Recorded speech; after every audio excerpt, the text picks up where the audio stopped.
Hey, it's Jamie, and today we're rehashing Exodus 30 to 32. I want to touch on two things in today's chapters if we can. One, Aaron, Moses' brother, and his sons, they're all priests now. And with Moses gone up the mountain for so dang long, the Israelites said, make us a god to worship Aaron, because we don't know where this Moses guy went. Like, duh, you're not worshiping Moses, boneheads. But anyways, Aaron, if you can imagine, tells them to bring forth their gold jewelry, and he throws it in the fire, and he makes a calf. Like, who knew he was a goldsmith? Anyways, the Israelites start worshiping this baby cow, and the Lord, obviously, was super flippin' furious. Like, can you imagine?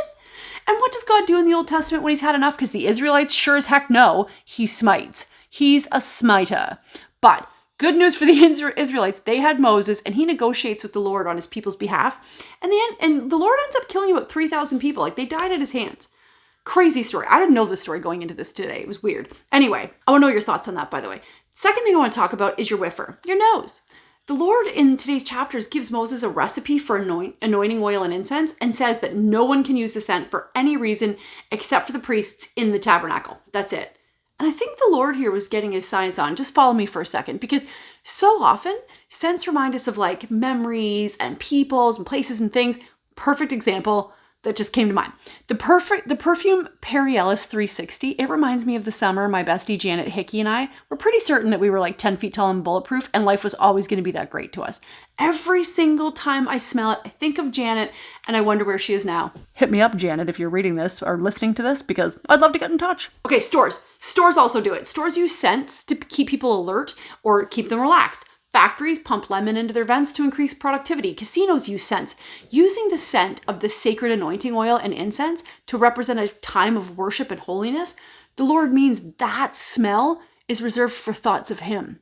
Smelling it will invoke a time of prayer in the smellers and probably calm them right down, giving them a time of reflection. And it kind of got me thinking today. Minds are so manipulated by smell. It's something we often don't think about. But what if we come up with our own little concoction to smell during prayer and worship? What do you guys think of this? We could just like whip it out and whenever we want, inhale it and inhale thoughts of the Lord and calm ourselves down. I'm just spitballing based on his instruction of Moses here. But I love it that God got all scientific and created his own signature smell today.